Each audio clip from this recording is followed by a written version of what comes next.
Now I'm gonna read everyone's scary stories. The first one's from this book by David Dubart that I do not own.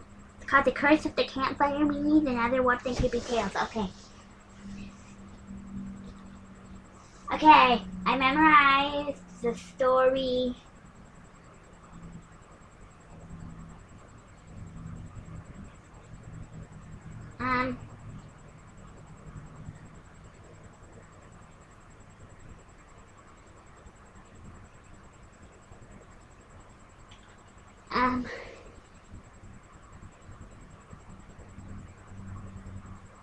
Mr. Hoo-Ha. I can stare a werewolf in the face and laugh. I can step up to a vampire and shake his cold, undead hand without trembling. No problem. I've sat through every horror movie that's ever come to our town and visited dozens of Halloween-time houses. Monsters don't even make me twitch, but clowns creep me out big time. This usually isn't a problem.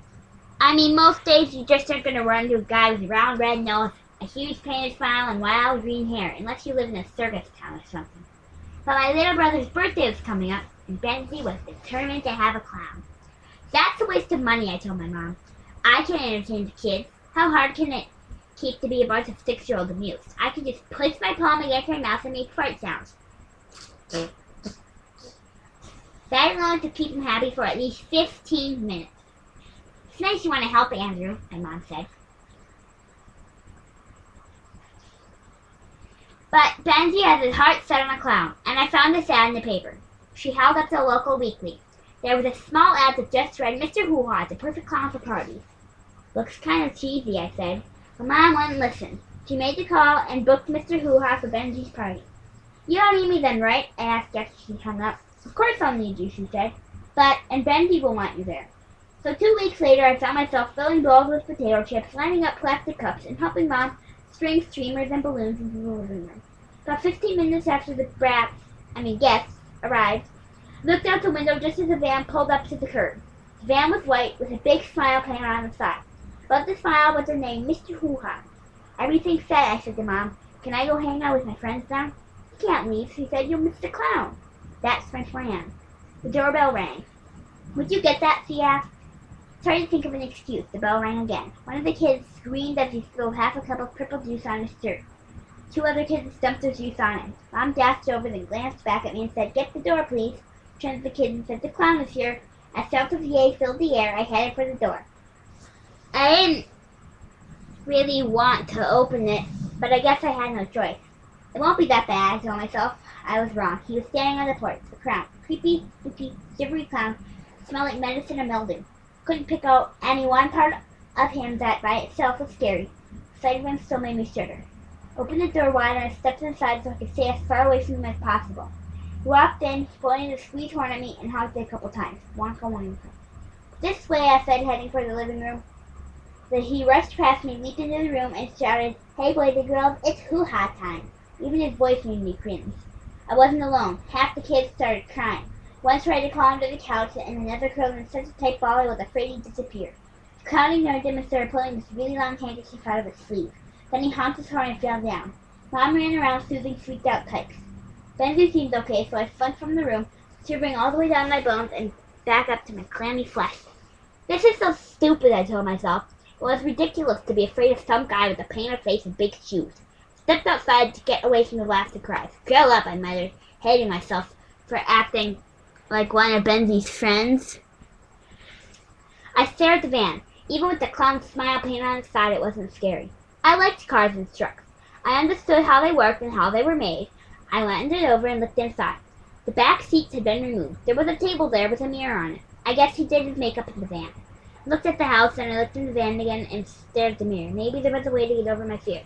Remember last year in Benzie had been scared by the vacuum cleaner. I could have told him to stop acting like a baby, but I knew that wouldn't help. Started to unplug the vacuum, opened it up, and showed him how it worked. Knowledge beats fear every time. Went back inside and waited. Mom only hired Mr. Hoo-Ha for an hour. Right after he left, I hear the van door close. I slipped back outside. I snuck over to the window, hoping he'd take off his makeup before he drove away. It was that simple. If I saw him go from clown to man, maybe that would get rid of my fear. I peeked inside. Yes! He was sitting at the table.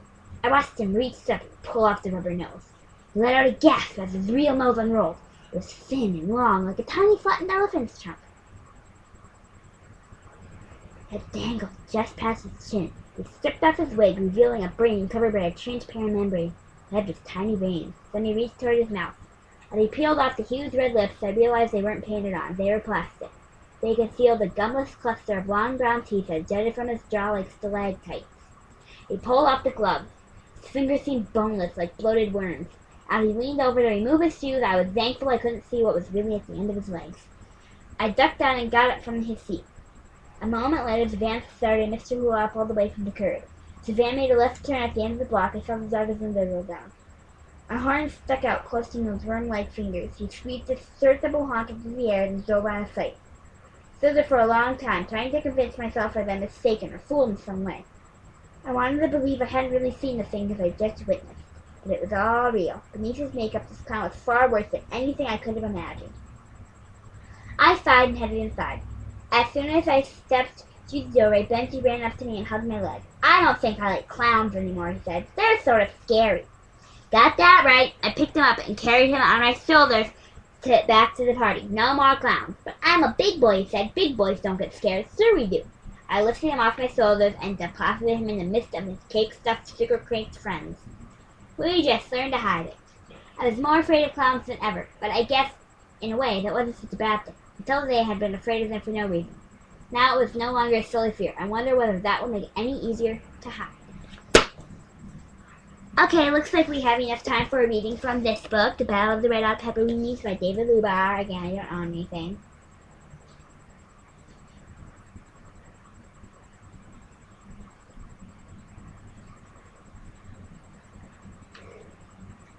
I'm gonna read the ratty old Bumbershoot.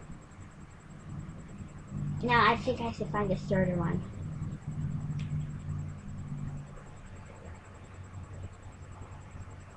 Let's read The Wizard's Mandolin. Siricelli was the greatest wizard in Florence. Citizens came to him from all over Europe for spells, potions, and advice. They believed his magic arose from the herbs he gathered, or the words he muttered from behind his long beard. In truth, they didn't care all that much about the source, as long as the magic worked. And in truth, they were wrong about the source. Siricelli cast his spells with his mandolin. All it took was the right combination of notes. An A flat combined with a C sharp might cause the potion he was brewing to bring its user wealth. A D minor chord could turn the same potion into a cure for poison. A tremolo on an open E string might help transform a curse into a blessing. Siricelli knew only one spell he could cast or uncast inside his mandolin, but that was enough. Faminiri was an unexceptionable wizard, mediocre at best, who wanted Siricelli's power. For years he lurked in shadows and listened to rumors. At last, through bribes, treachery, and skulking talents, aroused with envy, he uncovered the secret of the mandolin and vowed that he would steal it and become the most powerful wizard in Italy. Half an hour before sunrise, when wizards are at their weakest, but the unexceptionable are not all that much changed, Faminiri crept into Siricelli's home and lifted the mandolin from his peg on the wall. It isn't guarded, he thought, amazed at his good fortune. He crept back out to the street and then scurried to his shack at the edge of the city. There he sat with the mandolin in his hand. "I will discover all your secrets," he whispered. "Oh, I will discover all your secrets," he whispered. He placed one hand on the neck and the other by the sound hole. He pressed the strings against the fretboard, forming a G major chord, and strummed. The music was not pleasant. "It is flat," he muttered. "I would think Siricelli would keep its instrument in tune." "No," said a voice from outside his window. "It is sharp." Faminiri clutched the mandolin tighter as he recognized the speaker, turned toward the window, and found himself face to face with Siricelli. "Very sharp," Siricelli said. There was a note of sadness in his voice. Faminiri looked down at his hand. His face grew pale and saw what the sharp strings had done to his fingers. His face grew even more pale as blood poured from his wounds. Siricelli stepped in through the door and took the mandolin from Faminiri's hand, or what was left of them. "You'll live," he said, unless you try to steal it from me again. He cast the sharpness from the strings and wiped the blood from the neck with a cloth. Then he carried his mandolin home, where it belonged. Okay, no more time for today. Bye!